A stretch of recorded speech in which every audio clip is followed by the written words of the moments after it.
Perkenalkan, kami dari kelompok 1 KPK. Di mata kuliah pengantar bisnis kali ini, kami akan menjelaskan tentang stock value atau valuasi saham.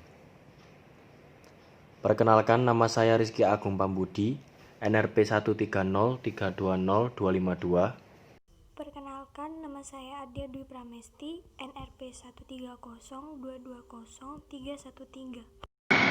Saya Wanda Hafida, NRP 130220314. Perkenalkan, nama saya Nadia Amalia, NRP saya 130220310. Valuasi saham adalah tata cara atau metode atau prosedur untuk mendapatkan nilai atas saham dari suatu perusahaan.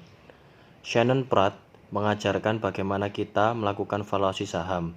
Ada 3 pendekatan yang bisa digunakan, yaitu Net Assets Approach, Market Approach, dan Income Approach, yang bisa dipilih dengan memperhatikan karakteristik objeknya.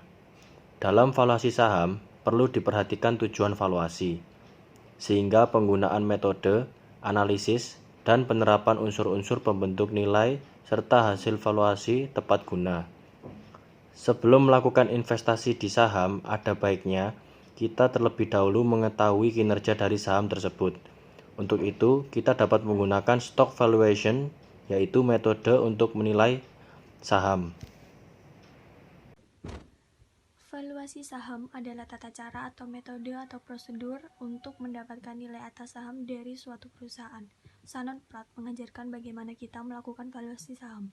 Ada 3 pendekatan yang bisa digunakan, yaitu Net Asset Approach, Market Approach, dan Income Approach, yang bisa dipilih dengan memperhatikan karakteristik objeknya. Dalam valuasi saham, perlu diperhatikan tujuan valuasi, sehingga menggunakan metode analisis dan penerapan unsur-unsur pembentuk nilai serta hasil valuasi tepat guna. Sebelum melakukan investasi di saham, ada baiknya kita terlebih dahulu mengetahui kinerja dari saham tersebut. Untuk itu, kita dapat menggunakan stock valuation, yaitu metode untuk menilai stok. Ada beberapa model untuk melakukan stock valuation. Yang pertama, PE ratio. Profitabilitas dicerminkan dalam price to earning ratio yang seringkali digunakan oleh pelaku pasar untuk menilai suatu stok atau saham. PE ratio sama dengan harga saham per pendapatan per saham. Misalnya PE ratio adalah 12, maksudnya adalah saham tersebut akan menghasilkan pendapatan atau earning sebesar 12 kali. Biasanya saham-saham blue chip memberikan PE ratio dengan tinggi didasarkan oleh potensi pendapatan tahun berjalan. Yang kedua, dividend yield. Sebagai hasil dari investasi, biasanya saham akan membayarkan dividen kepada para pemegang saham. Harga saham biasanya dividen yield bagi para investor akan dibandingkan dengan bunga yang diberikan oleh bank. Misalnya seorang investor risk taker jika menabung di bank memberikan bunga sebesar 5-6% per tahun dan bebas resiko. Namun jika menginvestasikan uang dalam bentuk saham yang mungkin memberikan yield sebesar 18% akan lebih menguntungkan bagi investor dibandingkan menaruh uang di bank, walaupun berinvestasi di saham mungkin akan memberikan resiko yang lebih besar.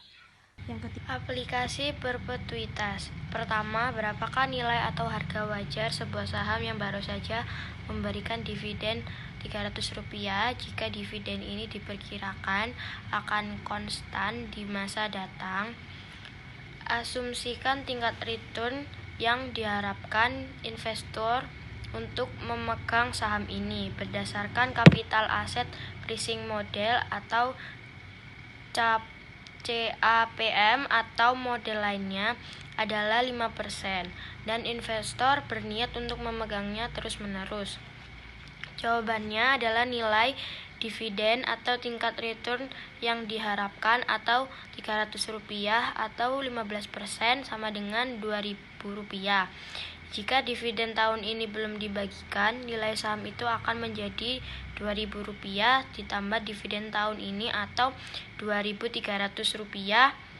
Jika besar dividen atau tingkat return yang diharapkan berubah, nilai saham tentunya juga akan berubah. Ini adalah contoh perpetuitas biasa, yaitu anuitas biasa dengan periode waktu tak terhingga. Dividen bertumbuh. Variasi lain adalah jika perusahaan karena sedang dalam tahap pertumbuhan belum dapat membayarkan dividen hingga 5 tahun pertama, baru pada tahun ke-6 dan seterusnya dividen sebesar rupiah 300 akan dibayarkan. Berapakah nilai saham yang menjanjikan perpetuitas ditunda seperti ini? Jika return yang diharapkan tetap 15%, logikanya nilai saham itu adalah rupiah 2000 5 tahun lagi. Berapa nilainya sekarang? Kita tinggal mendiskontokannya menggunakan return yang diharapkan sebagai tingkat diskonto. Nilai saham saat ini adalah rupiah 2000 atau 1 plus 1 15%, tutup kurung 5 sama dengan rupiah 994. Terakhir, jika saham di atas menjanjikan dividen yang bertumbuh sebesar 10% per tahun, berapa nilai atau harga wajarnya? Asumsikan dividen tahun ini sudah dibayarkan. Dividen tahun depan adalah rupiah 300. Buka kurung, 1 plus 10%, tutup kurung, sama dengan rupiah 330. Tahun berikutnya, rupiah 363, demikian seterusnya. Persamaan untuk ini adalah nilai atau harga wajar saham yang dikenal sebagai model pertumbuhan Gordon, di mana G adalah tingkat pertumbuhan dan D1 adalah dividen tahun depan.